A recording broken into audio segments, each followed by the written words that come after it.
Ladies and gentlemen, today it's really a big pleasure because Anna is back on the CX Goalkeeper podcast. And if you are watching the video, she looks like as an avatar and not as the real Anna. And therefore, hi, Anna, how are you? Hi, Greg. It's great to be back on your show. Thank you very much for your time. And please, for the people also listening to the podcast, have quickly a look on the picture because Anna did an outstanding job. So I am speaking with an avatar and it's really looking great. I am thrilled from this discussion. And as you know, and as you can see, we are going to discuss about the metaverse. But before we speak about this topic, we would like to learn a bit more about you, Anna. Could you please introduce yourself? Thank you, Greg. Well, as you know, I recently started in a new role as head of community experience at The Network, which is an online community for digital business professionals based in Barcelona, Spain. I'm also a founding member of the Women in CX community and a co-author of Customer Experience 3, alongside wonderful colleagues like yourself. My career began in user experience, and to this day, I'm still all in for digital. I work at the intersection of UX and CX and digital business innovation with a mission to extend the human touch into the virtual world. My goal for today is to help customer experience professionals understand that the metaverse will be the greatest experimental space for experience design we've ever seen. Oh, thank you very much for this great introduction. And perhaps also based on what you are saying, which values drive you in life?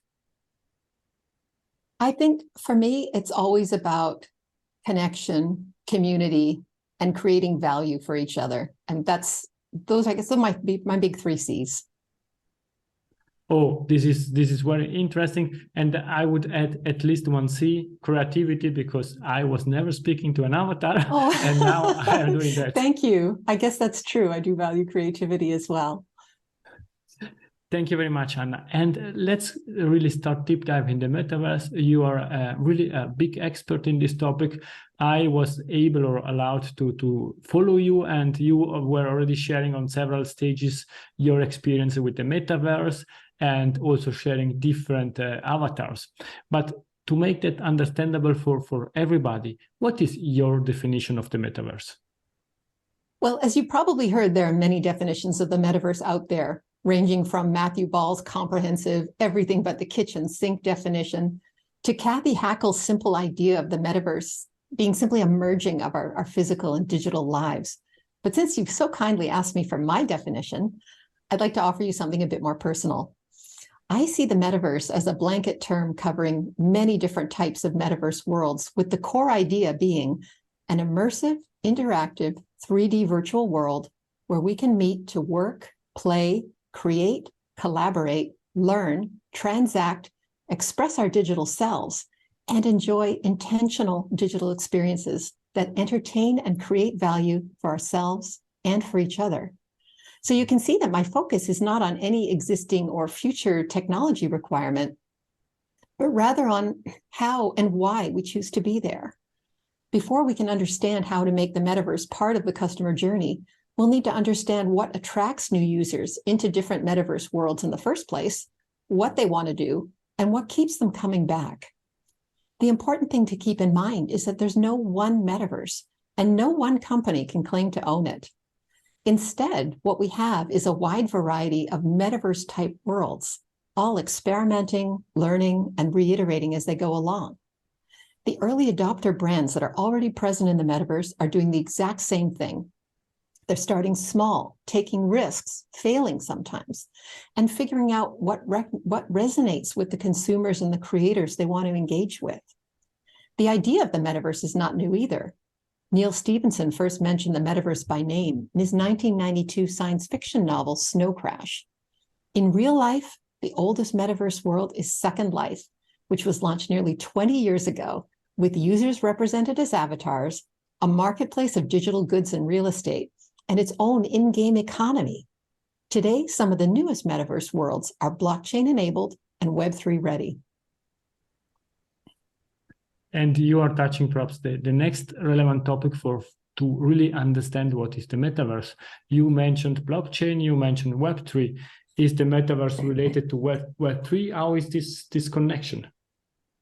Well, I'm sad to say there is a lot of confusion about the metaverse and Web3 right now. And you've probably seen even the big consulting companies putting out reports saying the metaverse is the future version of the internet.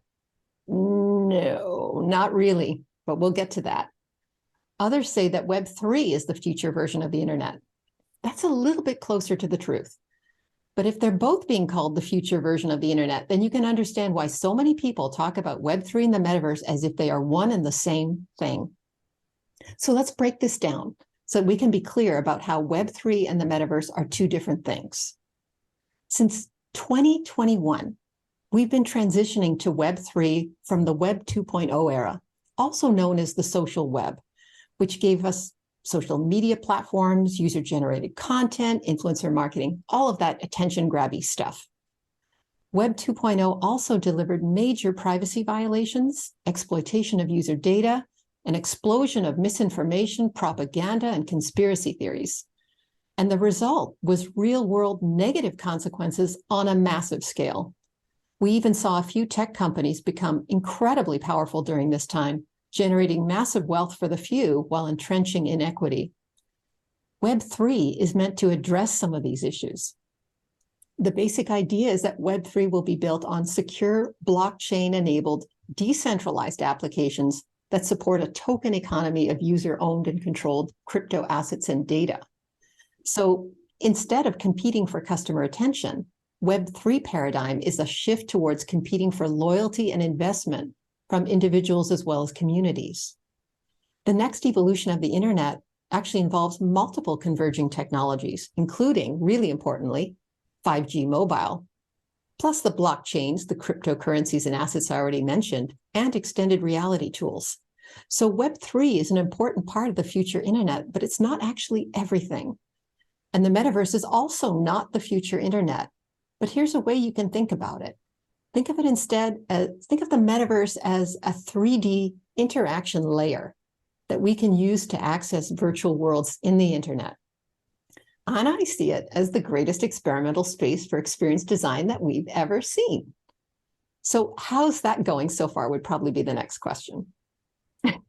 Exactly, but before we deep dive in that, you explained really in a clear way what it is. And if I share my experience, I was in Decentraland, and it's not to be bad with them. It's the only one that I found out I can log in and use that. And my experience in Decentraland, it took quite a lot of time to get in. Mm-hmm. I had a lot of issues to get in. And when I was in there, from the starting point, there were a lot of people or a lot of avatars. And then you start walking around. And in 20 minutes that I was in there, I didn't really met people. I saw a lot of construction and so on. And therefore, this metaverse, this 3D environment, it looks like that it's still empty. Is that true? Or what's your view on that? Yeah, well, part of it is a function of the fact that there is no limit on the amount of space that a metaverse world can contain. So if you create this vast number of individual worlds or spaces or zones within a metaverse world, all of those users who are there at any given time are going to be spread out among them. So it's going to seem very, very empty. But that actually is the experience that many people have had, including myself, when in the worlds that I've visited. But what's kind of new lately is we've been seeing criticism in the press and online about metaverse worlds that are either overstating their usage statistics or they're missing their growth targets by a wide margin. So I guess last month, the blockchain data aggregator called DappRadar claimed that Decentraland in particular had no more than 675 daily active users over a single day period, and no more than 4,503 for Sandbox at the same time. So both of these metaverse worlds, which are built on the Ethereum blockchain, then claimed that DappRadar's numbers totally misrepresented activity on their platform. Why? Because DappRadar wasn't actually counting logged in users or visitors. It was counting unique digital wallets transacting with the platform's smart contracts. So in other words, If you didn't buy or sell an NFT on the platform that day, you didn't count as an active user. Decentraland then claimed on Twitter that they have nearly 57,000 monthly active users, and the Sandbox claimed that they had 201,000 monthly active users or 36,000 daily active users. Now, obviously, that sounds a lot better, but let's stop and think for a minute. This is pretty minimal for metaverse worlds with market caps valued at $1.3 billion each. That spreads pretty thin. Now, another example of metaverse disappointment is obviously Meta's Horizon Worlds. They had a target user base of 500,000 in the first year, and they've come up with about 200,000 monthly active users, including however many employees are required to be there. So Horizon Worlds has been called out for being this sad, empty place with terrible graphics and avatars that don't even have legs. And that after Meta invested on the order of $10 billion into metaverse development since last year. Now, in contrast to that, Second Life has had the tiniest fraction of that level of investment, maybe 1/millionth as much over a period of nearly 20 years. Second Life was way ahead of its time, and it fell victim to an early wave of hype, but it was far from a failure. Even today, Second Life has about 200,000 daily active users. It's a global phenomenon, despite being overshadowed by some of the newer and cooler virtual worlds. And I can tell you, when I'm in Second Life, I get a slinky avatar with a nice dress who knows how to walk in heels. So that's already way better than what I can expect from Horizon Worlds. I think what you are saying, it's explaining the reality of the metaverse. And I think two things or two thoughts from my side. The first one is, as you mentioned, that was also a big news and a lot in the press about the legs, because Mark Zuckerberg had some issues creating the legs of these avatars and aligning them with the normal walking of people. It's getting better and better, but from user point of view, I would say absolutely I don't tragic. care about it. And I am a soccer fan or football fan for our European friends. And when I was playing FIFA or soccer with all these games already in 98 or 2000 years, the legs were working pretty well, not perfectly, but were working pretty well. And therefore, I think this is a bit the big expectation from this generation that played a lot with these online games or these games. But on the other side, it's clear what you are saying. We are at the beginning of the metaverse, of these 3D worlds. And let's think back how many people were using emails 30 years ago, were trying to go into the internet, and how difficult it was to get in there, thinking about the modem 56K and all this stuff. Yeah, indeed. Perhaps thinking about now which use cases, which could be the first use cases or which are possible use cases in the metaverse, but also speaking about threats, what's your view? Well, even at this early stage, there are more metaverse use cases than we even have time to mention here. So just let me highlight some of the key areas. So first of all, and quite obviously, advertising and marketing.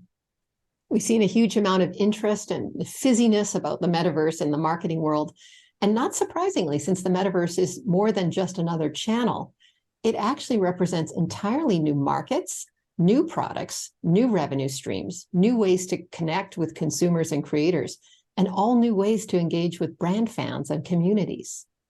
Another area, again, quite obviously, immersive games and entertainment.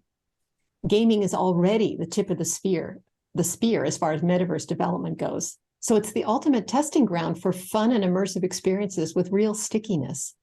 And as things stand now, it's easy to go into metaverse worlds like Roblox or Fortnite and laugh at the poor quality graphics. But Roblox has already welcomed 21 million visitors to Nike's virtual store called Nike Land. And Travis Scott's first concert in Fortnite drew over 12 million fans in 2020. So what's easy to overlook in this space is the role of groups and communities. Going into metaverse worlds by yourself, as you know, is still pretty underwhelming. But show up with friends or meet them there, and you have a whole different experience. Togetherness, shared experience, and fun are a huge part of the value proposition in the metaverse. And that's the thing that keeps users coming back. It's not necessarily the graphics quality. So another area, digital assets and utilities. This has probably gotten the most attention in recent years, especially with the rise of NFTs. Traditional digital in-game assets like avatars, skins, tools, weapons, virtual real estate, and other resources were already big business before NFTs were first spawned on the Ethereum blockchain in 2014. The NFT market really took off in 2021 with explosive growth in art and trendy collectibles like the Bored Apes, CryptoPunks, and World of Women. And although the appetite for NFTs as collectibles has definitely cooled this year, there's still a huge potential for NFTs with utility. And that means NFTs that offer tangible value through perks, privileges, access to exclusive events, and other cool real-world privileges.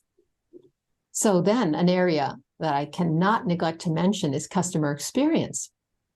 The metaverse will eventually become part of an omni-channel CX strategy for most brands.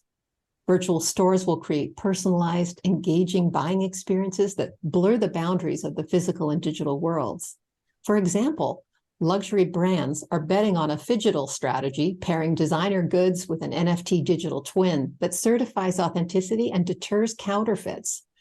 Brands are even experimenting with fan-designed or co-created digital goods, some of which go on to be produced in real life as well.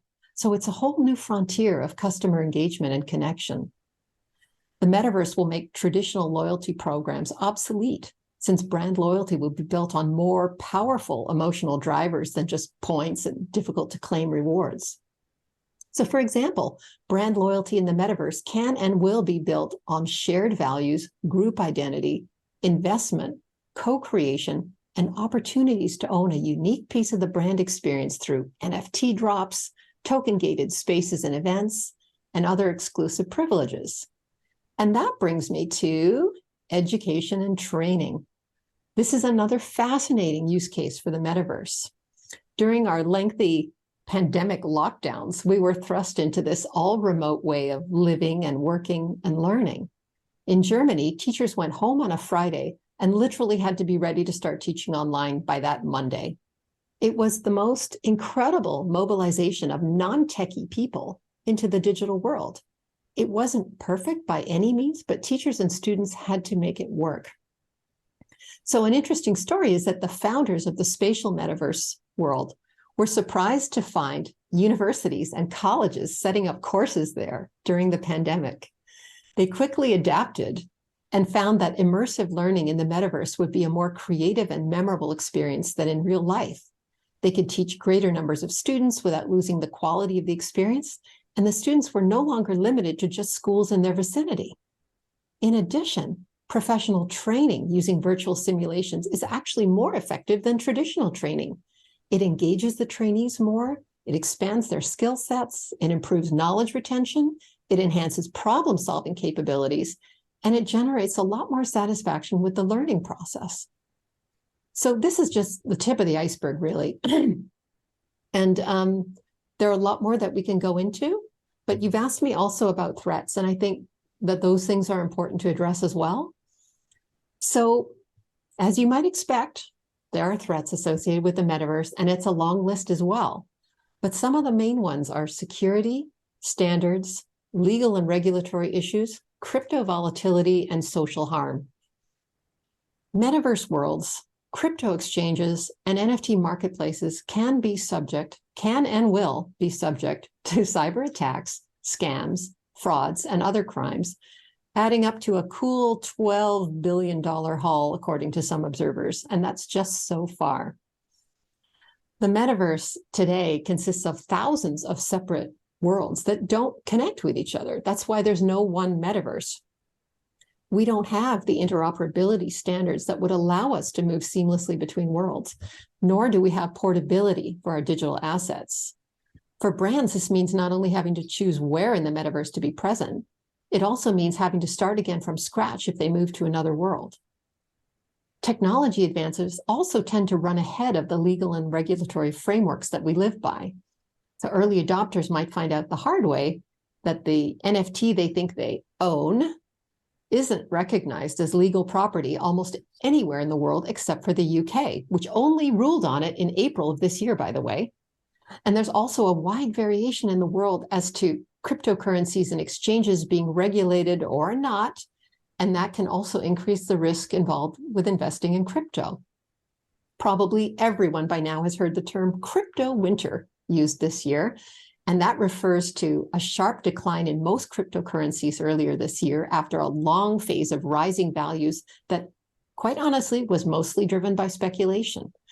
There are thousands of cryptocurrencies, but only a few, like Bitcoin and Ethereum, are considered to be relatively safe investments. So people never invest more than you can afford to lose. Then we come to social harm in the form of harassment, bullying, and mental health risks. And that's another issue getting a lot of attention right now.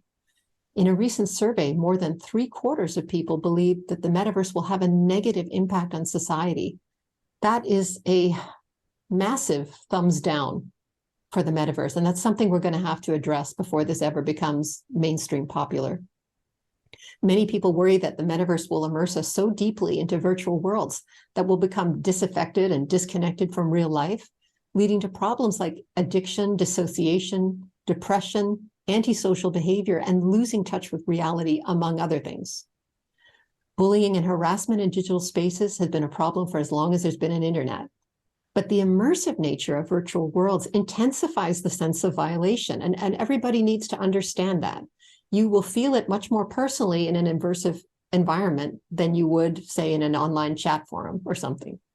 So when a Horizon Worlds beta tester was groped by other users, Meta had to consider new measures to prevent harassment and safeguard personal space around your avatar.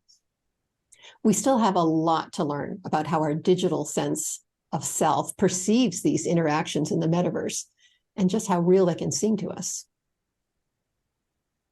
It's really great what you are sharing, and these are really key topics. On each topic, I think we could spend one podcast, because you have a lot of knowledge, and it's really extremely important. What you said, and only taking 2 points, is pay attention of what you are doing, and even if it's a virtual world, we are still human beings in there, and exactly. I think this is extremely the most important thing that I would like to mention. I would have 200,000 questions on what you said, but taking care of the time, of your time and the audience time, perhaps as we are all customer experience professional or interested in customer experience, how does CX need to adapt in the metaverse? I think where it stands for me right now is to adapt our CX practices to the metaverse. I really think we need to focus on 3 key concepts or lenses that really need our attention. One of them might surprise you, and that is getting clear about how CX differs from marketing. We need to be 100% clear about that. 2, we need to understand the value of transformative experiences. And 3, we need to recognize that engagement and loyalty work differently in the metaverse. So let's take all of those 3 in turn. Marketing versus CX in the metaverse. First, let's just once and for all acknowledge that our flashy cousins in marketing are just great at getting out in front of trends. They are fabulous at it, and the metaverse is no exception. And that's why the marketing world is an absolute fire hose about information about the metaverse, including all the cool latest news about metaverse brand initiatives. In fact, there's such an overflow of fizziness around the metaverse that you might be tempted to think there's nothing here but just hype. And that's where we need to get really clear about how marketing works differently than CX. Put simply, marketing is the art of leveraging desire and persuasion to convince a customer to buy. That means that marketing is always going to be drawn to the excitement and opportunity of hype, because it's highly effective for driving sales in the short term. They're just being who they are. So new products, new markets, new audience, new customer segments, new ways of engaging people's attention. These are all things that light up the marketing world. So don't hate on them for that.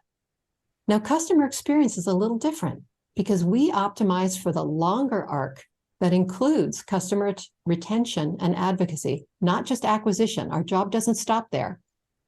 So we focus on creating positive experiences for customers, as well as employees and partners, to help businesses solve problems, remove pain points, generate loyalty, and increase customer lifetime value, among other things. So CX is naturally more of a long game, where creating the more durable and profitable relationship with the customer is the ultimate goal. Now, to my second point, transformative experiences create value. The global pandemic accelerated this massive shift to digital that was already happening, and then it just had to happen a lot faster. So now there's much wider consumer acceptance and uptake for engaging with brands via digital channels. And as virtual buying experiences become the norm, we'll need to find out ways to seamlessly connect our virtual and physical worlds. Omnichannel strategy will have to extend to the metaverse now, and even brands that don't have an immediate plan to enter the metaverse should be preparing a strategic glide slope that will get them there in a way that's consistent with their brand values and goals. But it's not just about values with an S, it's also about value for the customer. For years now, it's been clear that CX is not only a key brand differentiator, it's also the primary driver of value in our modern world. This will be just as true in the metaverse. Here, quality of the experience is actually much more important than having first mover advantage. So don't worry about being late. Instead of trying to wrap a positive customer experience around the goods and services on offer, we're going to be creating emotionally engaging and rewarding experiences that are complemented by goods and services. So you can see what I'm getting at here. This is a complete inversion of our traditional CX approach. And for anyone who wants to go deeper on this topic, I can strongly recommend The Experience Economy by Joe Pine and James Gilmore, if you want to know more about that. And it's also worth saying, for the record, that CX is not about exploiting desire or human weakness to get something we want from the customer. It's about continually working to understand customer needs, solve their problems, and create value that they appreciate and will gladly pay for all the right reasons. And that's what CXers need to focus on to innovate in the metaverse. And that leads to my third point about loyalty and engagement. So loyalty and engagement work differently in the metaverse. I would even say, and I don't think it's going out on that much of a limb, honestly, I would even say that traditional customer loyalty programs, most of them being more trouble than they are worth, will soon be a thing of the past. For those metaverse worlds that are blockchain enabled, NFTs represent a unique opportunity for brand building, engaging with brand fan communities, and identifying new ways to co-create and deliver value. Now, as I mentioned, NFTs have gotten a lot of attention over the last couple of years, but mostly for the volatility of the NFT market.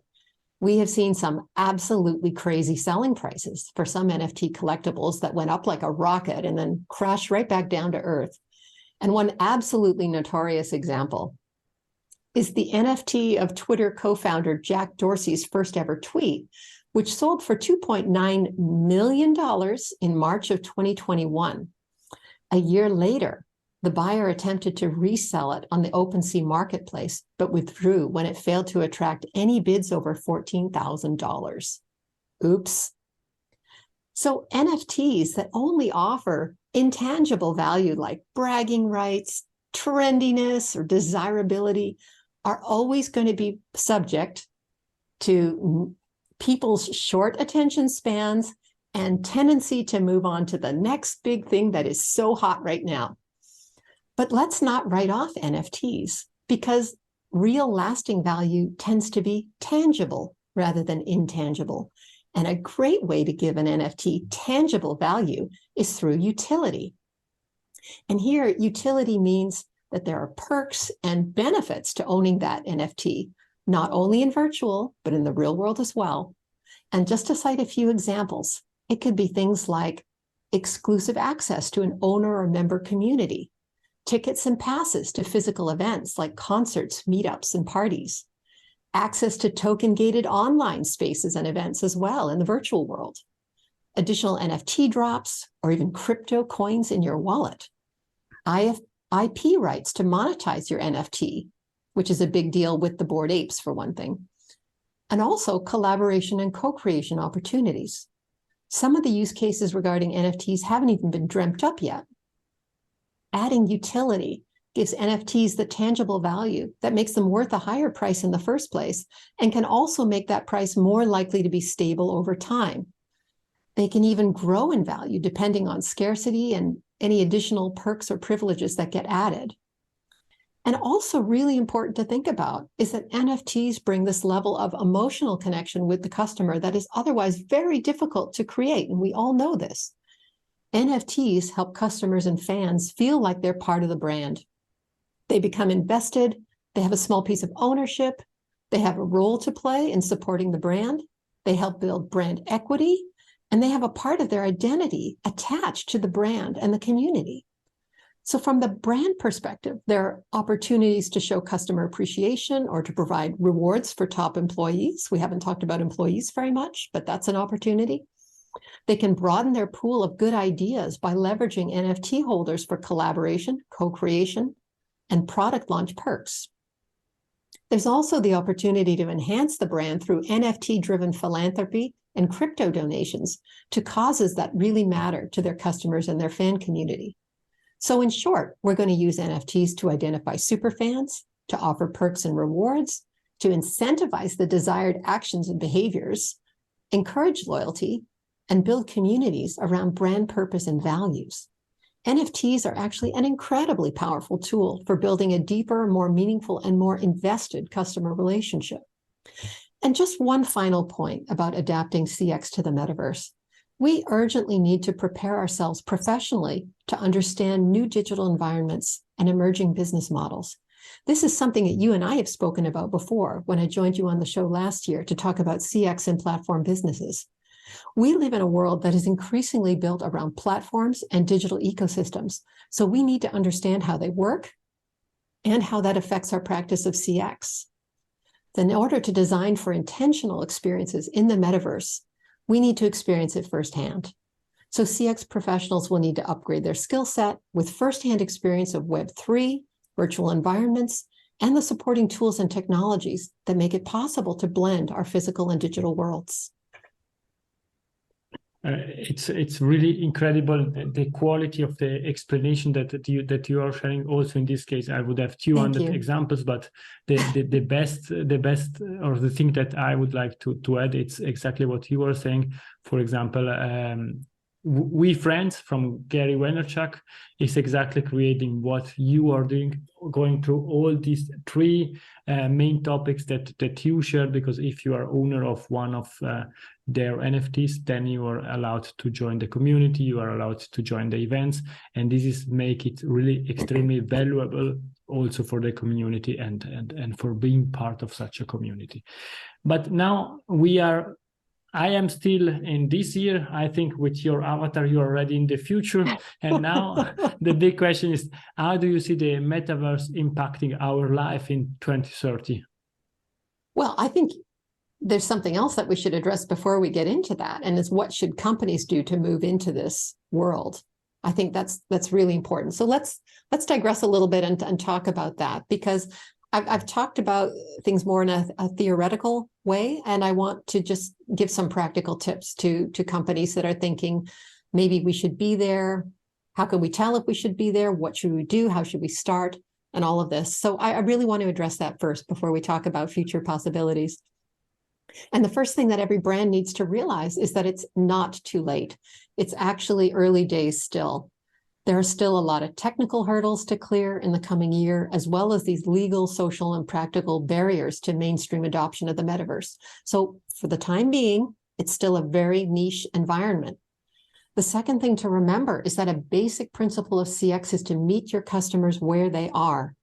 If your brand skews towards a younger demographic or has anything to do with gaming, sport, fashion, music, entertainment, or consumer technology, then you'll need to start planning your metaverse strategy sooner rather than later. The third thing is to engage authentically in the metaverse. Can your brand represent its values and its mission and purpose in an authentic way in this space? Would customers and fans understand why you're there? What kind of interactions can you design for? And would anybody care? And what kinds of customer value can you deliver by being in the metaverse? These are all really good questions to ask as you develop your strategy. Finally, it's really important not to get so caught up in the flashy technology that you forget to design for a human-centered metaverse experience. And I'm a huge proponent of putting human beings at the center of everything we do. So that means your customers' interests have to be at the heart of what you're doing. And a human-centered metaverse experience for your customers would include things that will be familiar to anyone from the UX world in particular, intuitive, natural, and frictionless ways to interact and engage with each other and the brand, enjoyable, memorable, and rewarding experiences that create a sense of stickiness and belonging, reliable, accessible, and inclusive participation with some lower tech options also available. That's important. And payment mechanisms that enable trusted digital transactions or else trustless transactions via the blockchain. So how can your brand start building a presence in the metaverse? I see this as 5 simple steps: discover, explore, experiment, co-create, and iterate. So start with discovery, customer discovery. Find out where in the metaverse your present or future customers are going now. What other options are there? 2, explore. Get to know some of the popular virtual worlds. Do they offer something that would resonate with your customers and your brand values? 3, experiment. Start small, track your results, and check in with customers about how it's going. 4, co-create. Leverage community and customer goodwill to create more value by designing metaverse experiences with their help. And 5, iterate. Not every initiative is going to be successful. Don't be afraid to learn while failing and learn your way to success. Now, then you ask me also, well, maybe you'd like to add to that too. No, I'm not willing to add anything because you are explaining that like a book, and therefore there is no additional question. Now, coming back to my question about the future, how is the metaverse impacting our life in 2030? Well, that's actually a really difficult thing to predict. It's hard to say even what the next few years will be like, honestly, because so much depends on overcoming current technology and standards limitation that Matthew Ball in particular describes in great detail in his new release, The Metaverse. This book, for those who are interested, also offers a great overview of big tech strategy, the choices that they make, and the consequences of those choices, and is really fascinating read.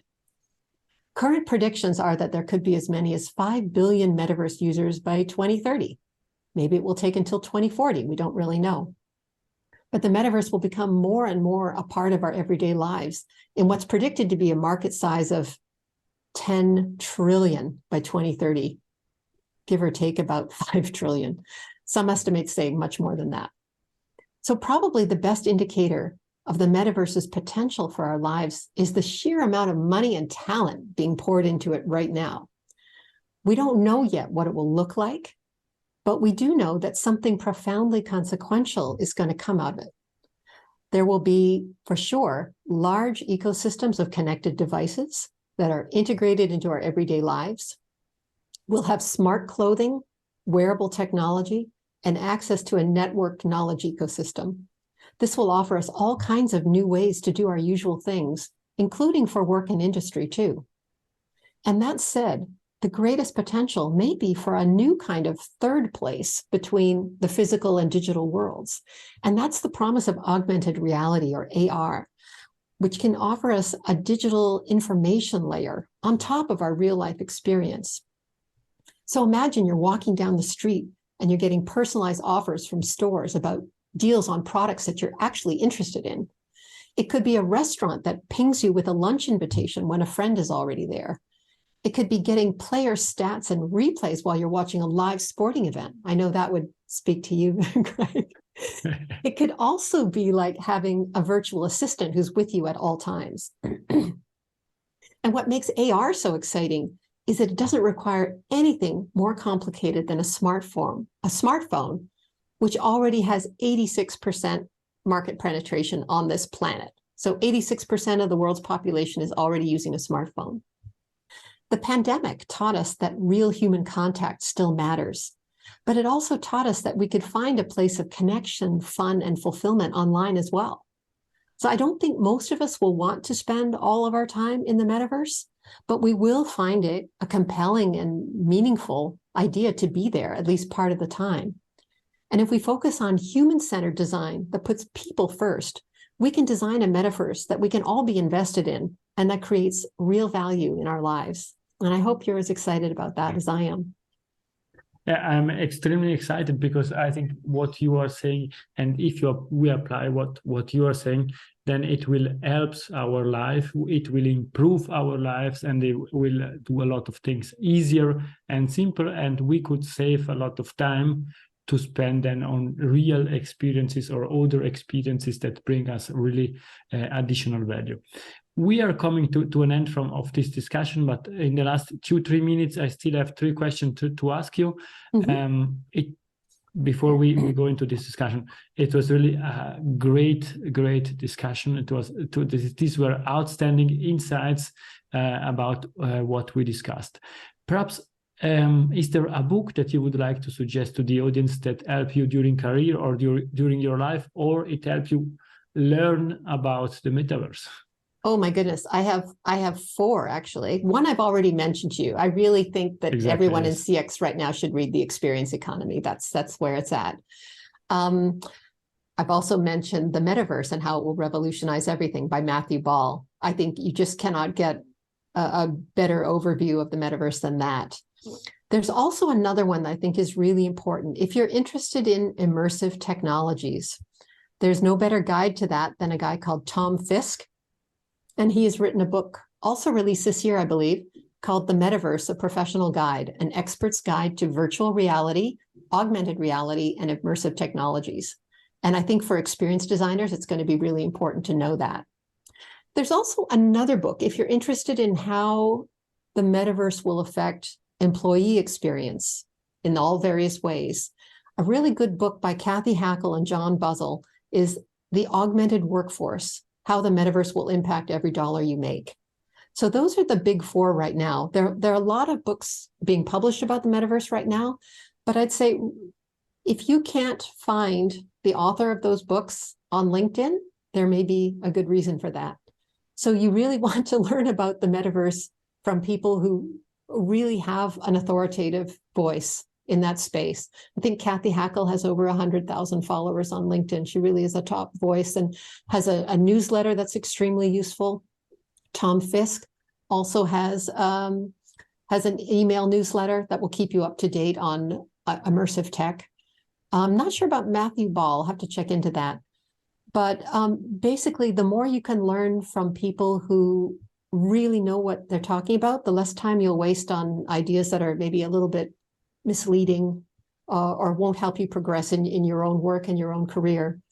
Like I say, anyone who says that the metaverse is the next internet or Web3 is the next internet maybe doesn't know the details well enough to be helping you to learn.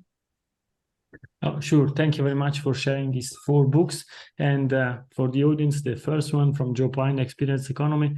Joe was on the CX Goalkeeper podcast, episode 101. And therefore feel free also to listen to this episode.